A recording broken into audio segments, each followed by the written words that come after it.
Today's topic is rules of engagement in authentic dating. Know who you are and what you bring to the table. Look, what's love got to do with it anyway? So, we have a special guest today. Before we bring our guest on, I just want to say thank you to each of you who are subscribed to our channel, who keep coming back, and who keep giving donations and supporting the channel. Thank you, thank you, thank you. We love you. Today we have Aya Ruth. Welcome, Aya. We are finishing up the series on becoming the woman who gets her man. And today we're talking about rules of engagement. Have you been following our series, Yes, Aya? I have. Excellent, excellent. Would you like to take a moment to introduce yourself? I know we're good friends and everything, and I'd love to just let our audience hear directly from you who you are, what you bring to the table in regards to being an expert in relationships, your marital status, and how you see the rules of engagements. First and foremost, I am a grandma, a mother. I previously played the role of wife for 30 years, an entrepreneur, a contractor, a high vibrational being. I love life. I love all things natural. And I am just grateful for the human experience. As far as what I bring to the table, I would say a lot. A lot of smiles, a lot of happiness. I try to make sure that I only converse with people when I'm coming from a loving space. That does not mean that I don't have to avoid a lot of times when I'm speaking to people or talking to ones that I do take time to consider how I'm actually feeling towards the person. But for the most part, I always try to bring a lot of clarity, happiness to any engagement I have with anyone. That's beautiful. And we certainly are glad to have you here. Welcome once again. Before we get into the topic, we have a little clip that I'd like to show. And this clip is from KJ Maestro. He does a series on really speaking to women on becoming a future wife and so forth. And there's a clip about the dangers of asking your friends for advice. I want to tell you what I believe is probably the single worst piece of advice I see women giving other women. Okay. It is when a woman gets ghosted and her friends tell her, no, girl, he ghosted you because he was intimidated. Listen to that word, intimidated by your height, intimidated by your opinions, intimidated by the money you make, intimidated by your personality. And my response to that is, I don't like pickles on my fucking hamburger. That doesn't mean I'm intimidated by them. I don't like pickles. I don't sleep on a bed of rocks. I bought a comfortable bed. Because I like a comfortable bed does not mean I'm intimidated by rocks. I have a preference for a comfortable bed. And so I hear women consistently saying this concept of intimidated when no, men have a preference for your nature that makes you not attractive to them. Okay. So he was very serious about that one. Absolutely. Oh my Not all the goodness. Right. So it's so funny because I picked that clip because I actually remember saying something like that when I was giving the 12 archetype of men when I was on the podcast with Ophelia. And I was like, sometimes men can be intimidated by you. And I still hold to that because there have been men who do get intimidated and they're so subdued and feel like they can't handle the type of woman that's showing up in front of them. I mean, what's your perspective on that, Aya? I concur. I think in some aspects, men and women get intimidated in certain instances. If we're just going with the subject matter of male archetypes, yes, I have encountered a man who was definitely intimidated by my spiritual and emotional growth. Especially in the conscious world, you have a lot of men who still hold on to the patriarchal thought process. And I did find when I was first entering into the space, men held on to a lot of things that were not parallel or coinciding with a free conscious spirit being called upon it. Well, in the spiritual world, there's no he nor she. So a lot of those instances fall away.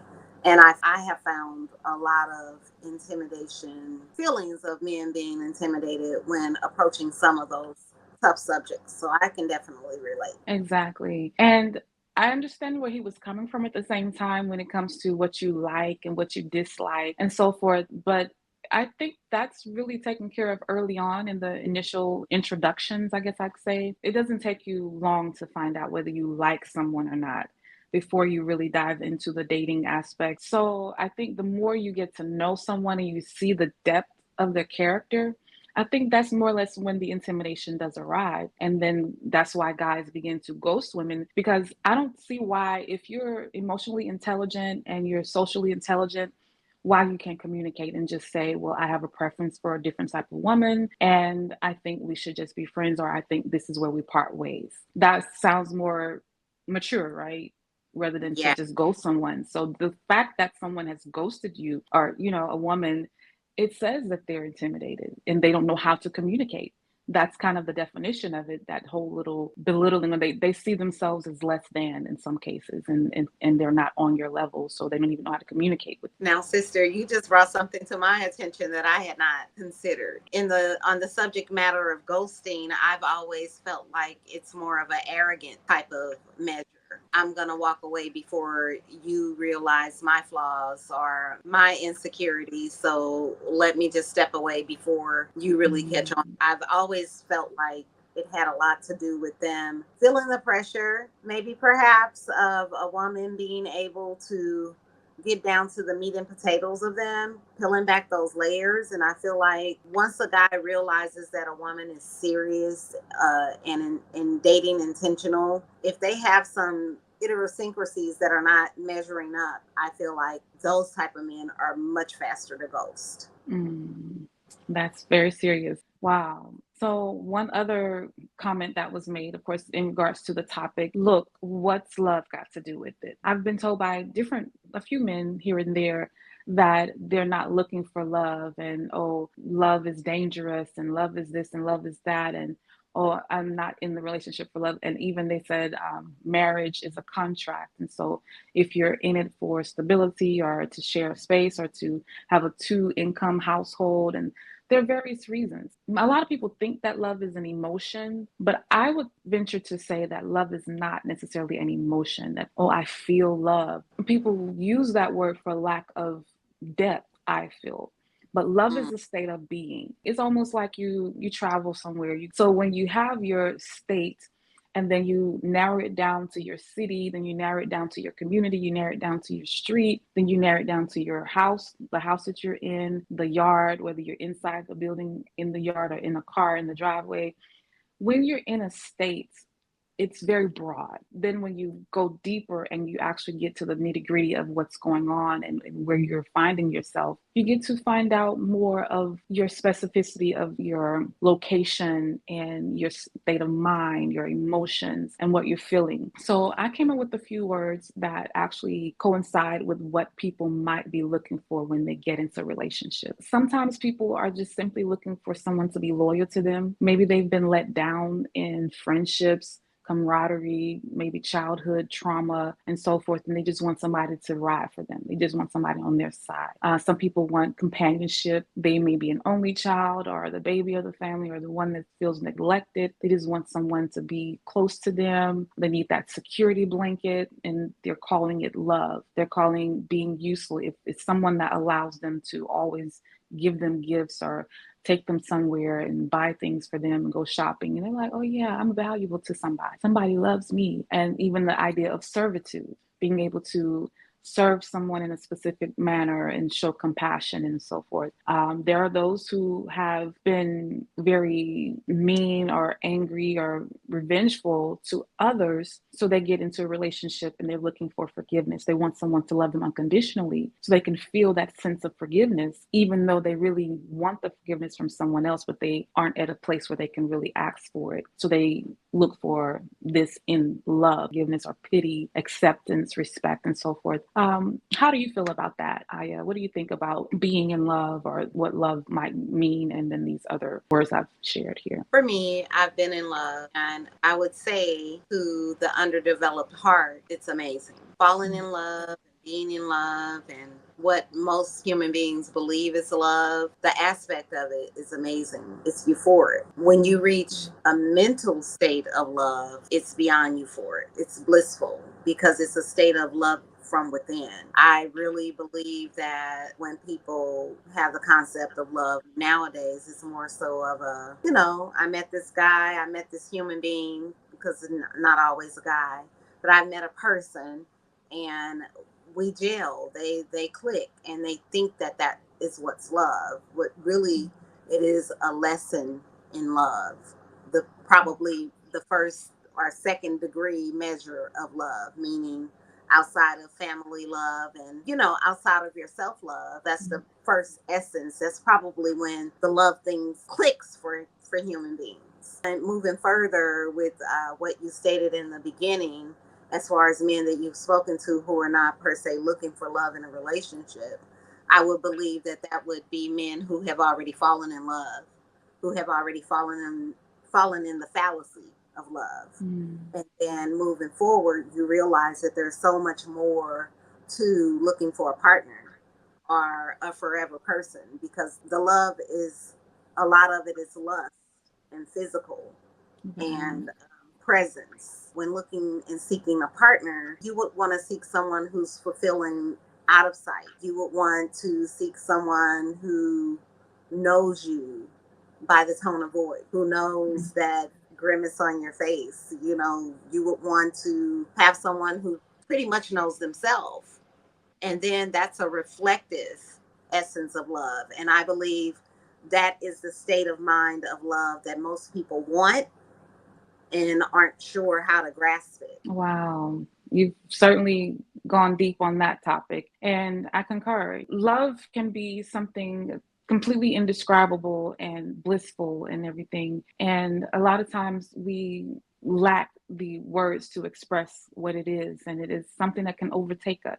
And it's very beautiful. Now, one other topic that was discussed in the rules of engagement, we did go through a couple of the rules with the other videos, but we were talking about getting to know your mate. Now, we did have an interview with an anonymous caller, we'll call him Peter, and we were getting to know this gentleman in regards to what he is looking for in a relationship and so forth. But today, we'd like to talk about how well do we know ourselves? How well are we diving into our own psyche and what we're looking for in the relationship and what we're even bringing to the table when it comes to dating and looking for that lifetime partner? There's a concept of, well, there's this study, this modality that I use, which I'm still learning the full details and depths of it, but it's called human design. I'm currently studying human design. It goes along with gene keys and some other personality tests and so forth. I've always been a lover of personality tests because I love to understand people. But have you heard of human design? Yes, I have. So we did discuss it a little bit. A lot of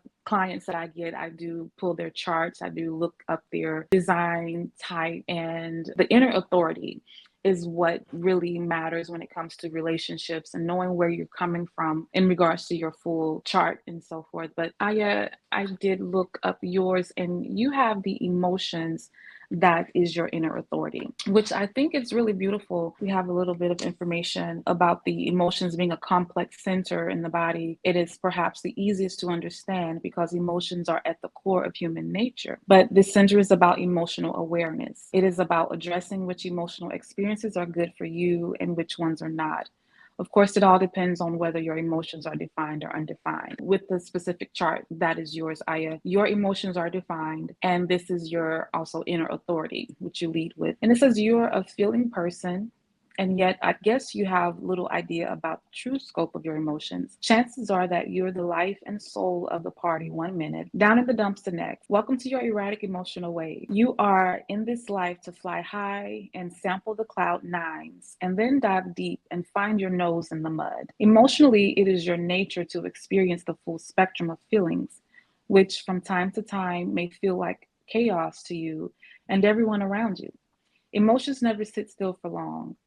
They are like the restless ocean, rolling like waves, rising and falling, peaking and dipping.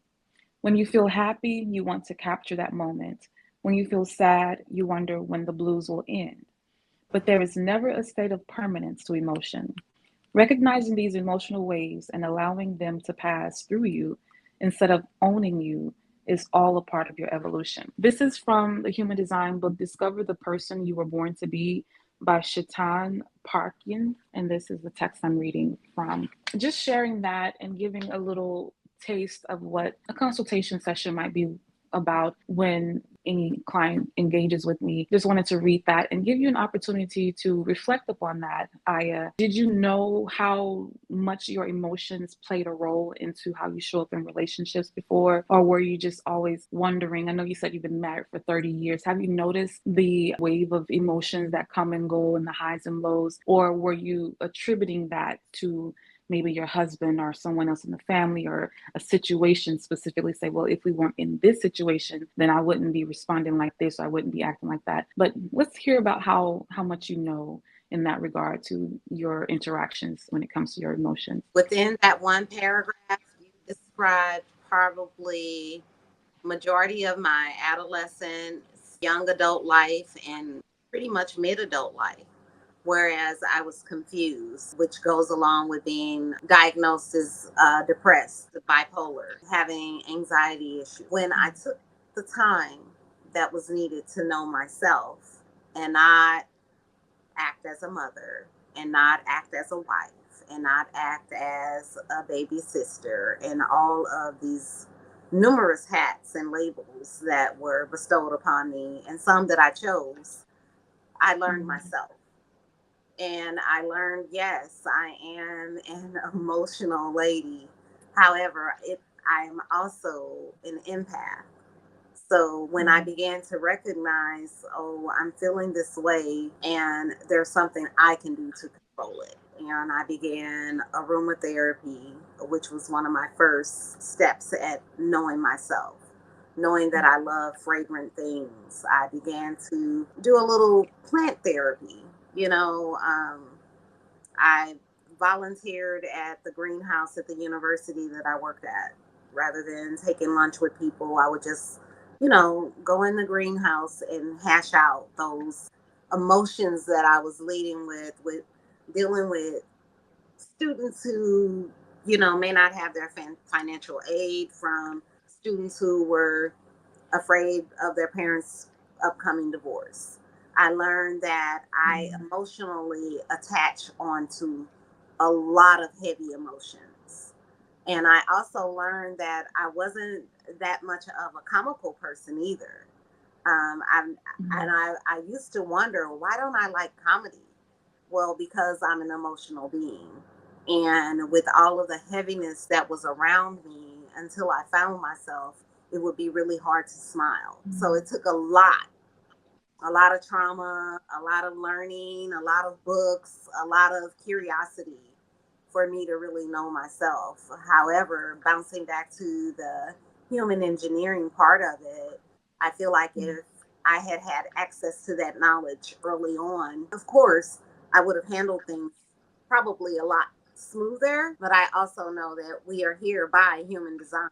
So that book wouldn't have been able to be created without using human beings for example. So I guess in the scope of things, our emotions are very important. So the fact that I lead with them, sometimes it can be an Achilles heel, but in the scheme of things, I figure it out.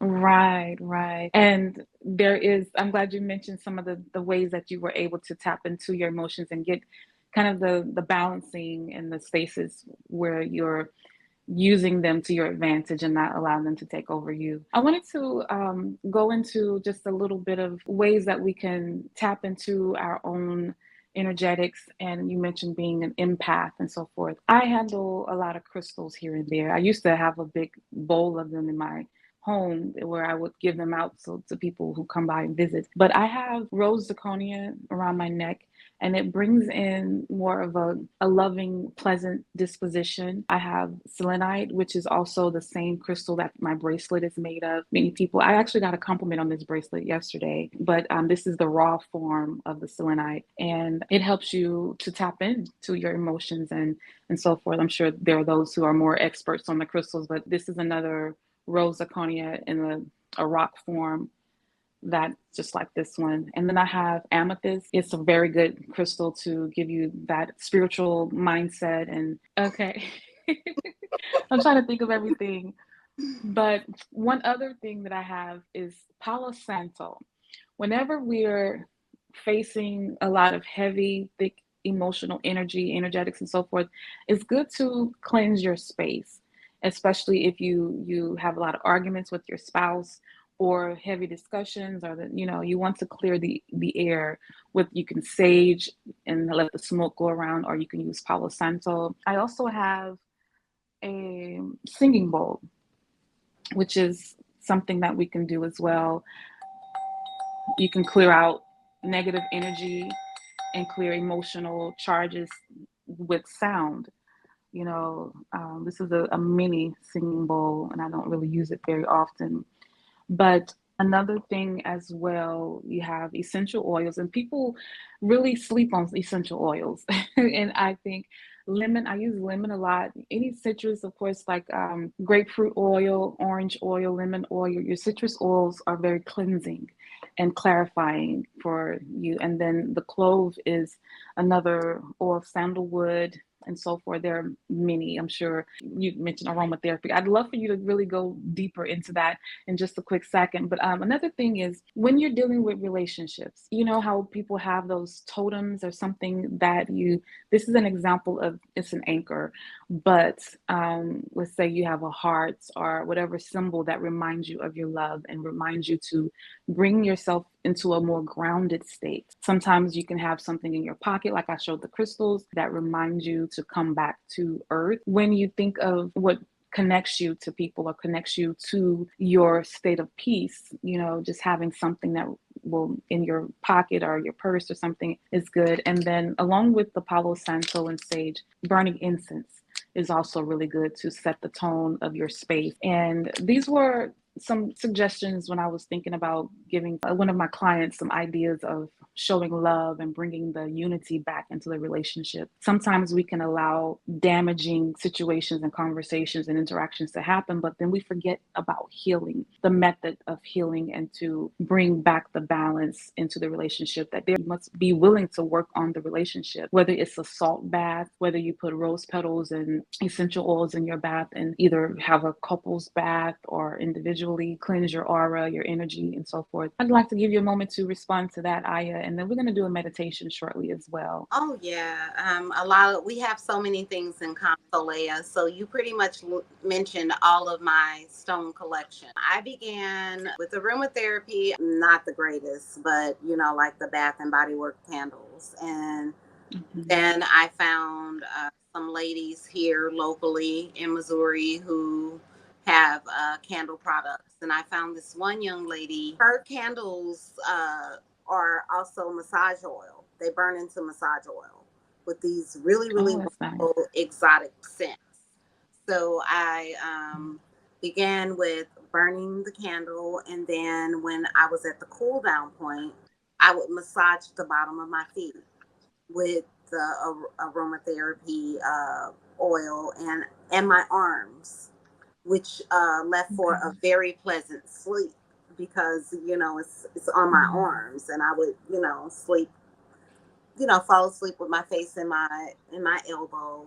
I also, like you, use incense, a lot of incense. It's one of my favorite things. I do now like the polished stones that are carved into shapes. I have a rose quartz that's carved into a heart. I have turquoise that's carved into pyramids and things like that. I invest now in a higher quality stone.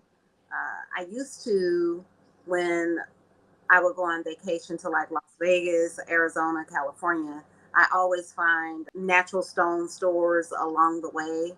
And I pick up stones, and I, like you, gift them as well. But my favorite, if I need quick therapy, it's going to be aromatherapy. And I am going to burn my candle, pour me my favorite drink, sometimes Arnold Palmer, sometimes it may be a glass of wine, and just sit with myself and really, really decompress. I also live on a very quiet street with a balcony. So in the evening time, I will take an incense or a sage out on the balcony and, just cleanse the air that I'm breathing outside, just to help the universe. Essential oil is also one of my favorites. I've now learned I put a couple of drops in my water for my hair. I Okay. do rosemary and lemon, and it feels amazing. You know, with Mm, hydrating, keeping my hair hydrated. Also, I learned a lot with deciding to go natural and allowing my crown to breathe, and just making sure that I take a walk in the sun daily, you know, to absorb all of that, all that the universe has to give us, that sometimes, when we're walking down and looking at our feet, we miss. And mm, one last mm, thing that I love in getting to know thyself is walking with your eyes up and forward. mm, Walking with your eyes up and forward, you're not thinking about the steps you're taking. You're literally learning how to flow and how to just go with nature. So many of us are always looking. I used to have my grandma used to always tell me, "Well, look at your feet. You might miss something on the ground." Well, mm. I have learned that looking up, I learn a lot up here. So Okay. I get those spiritual downloads a lot just by making sure that I'm in tune with the universe and not taking any moment for granted.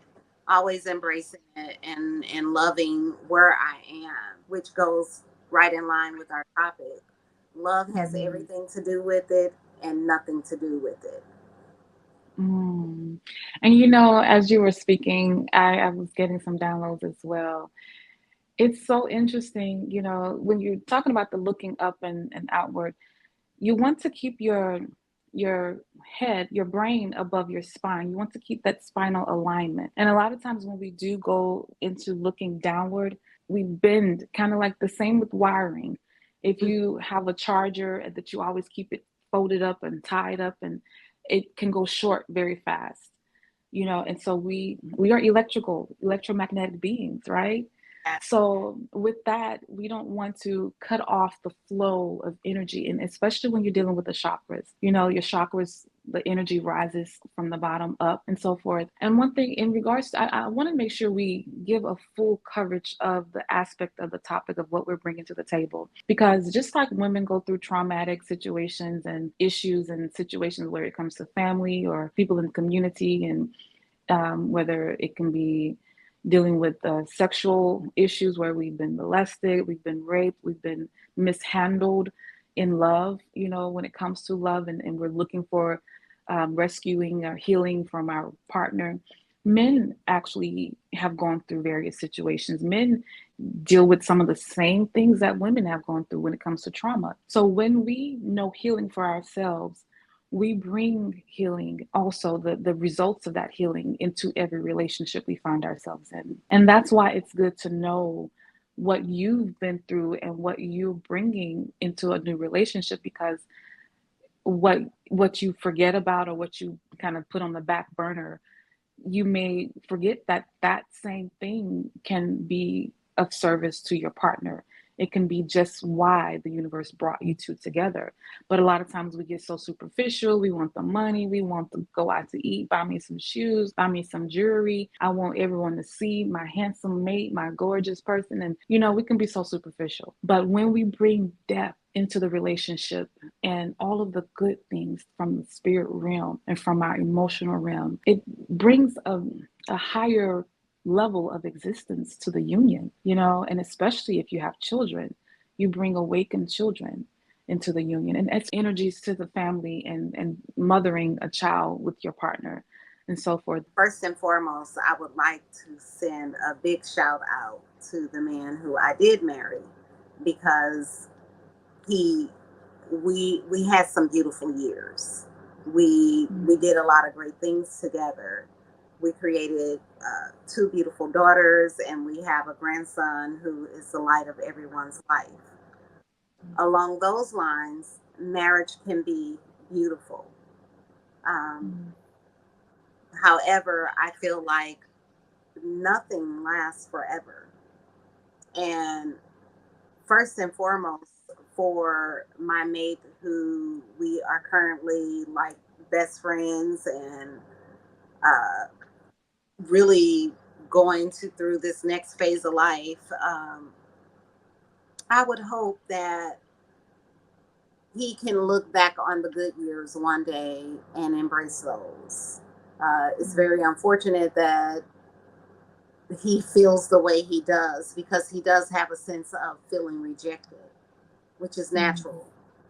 Because he doesn't understand that I had trauma before I married, and with marriage and children taking precedence, I wasn't able to heal thyself. And I feel like it was only fair to he and I for me to step away and come to a full throttle of understanding of myself. Um, and I think everyone has their own journey. And but my concept of marriage is so different now after 30 successful years of marriage, because and during our years of marriage we were separated several times. He and I both have explored other options romantically, only to find Mm-hmm. ourselves back at unfinished business that we had between each other. And Mm-hmm.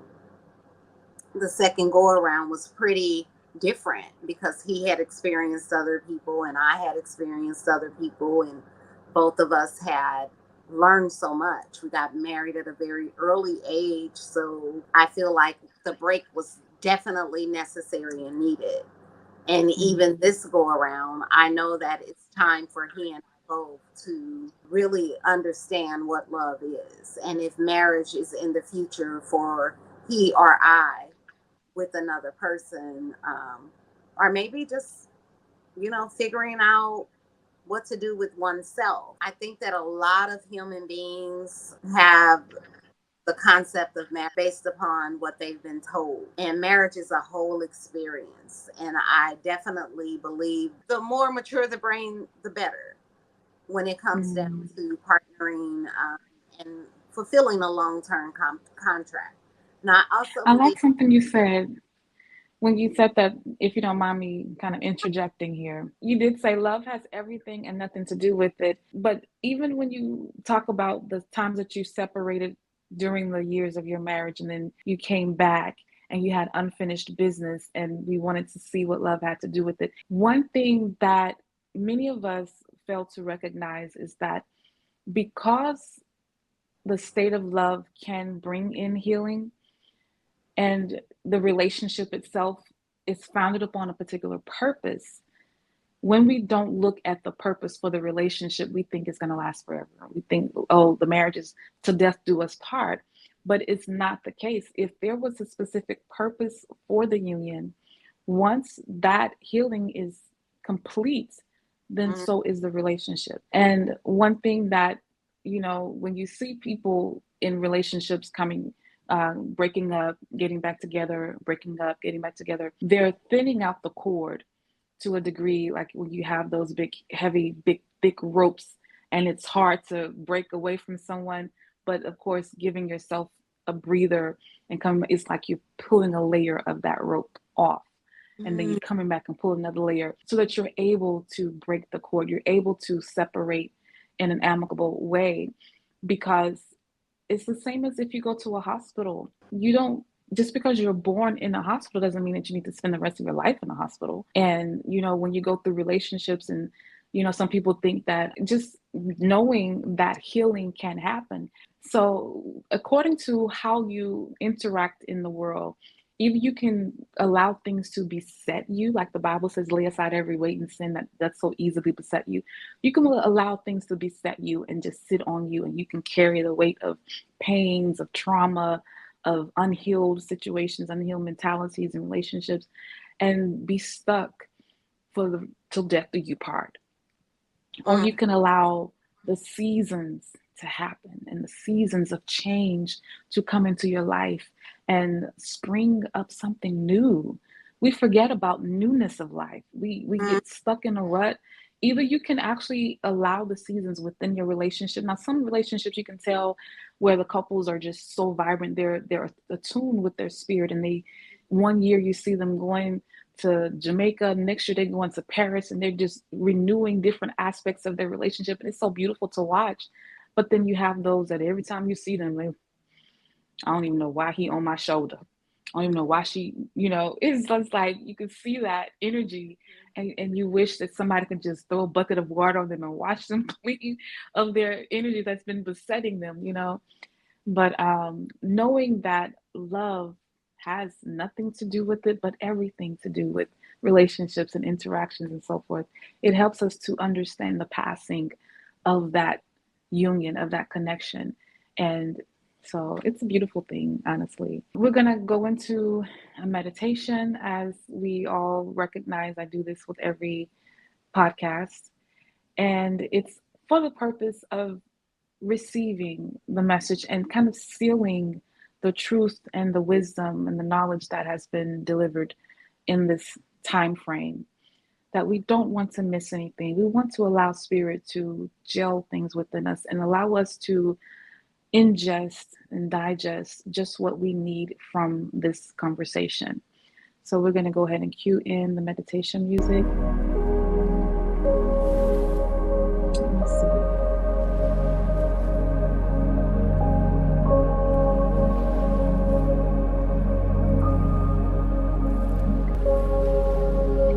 So we're going to start with taking a few deep breaths in through the nose and out through the mouth.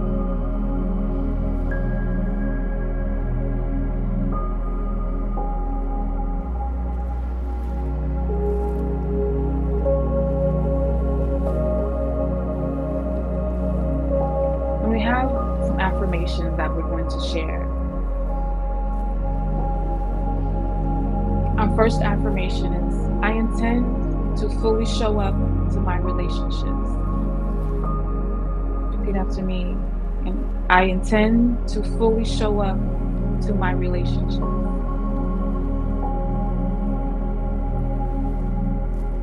Keep breathing in through the nose and out through the mouth. And feel the yes as you're affirming. I am grateful for authenticity in my interactions.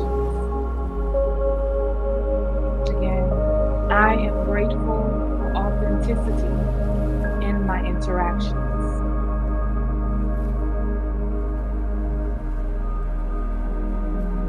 And finally, I live and speak my truth at all times. I live and speak my truth at all times.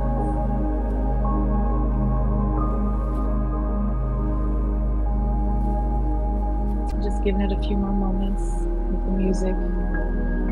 Continue breathing, knowing that you are cleansing, knowing that you are renewing, refreshing your inner being, the light that is within you, the love that surrounds you and abides within you.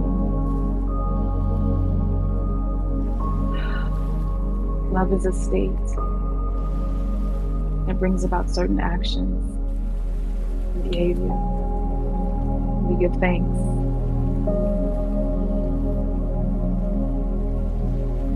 And coming forward. Any last words, Aya? I want to just say thank you once again for joining us today in this discussion. Farewell to all.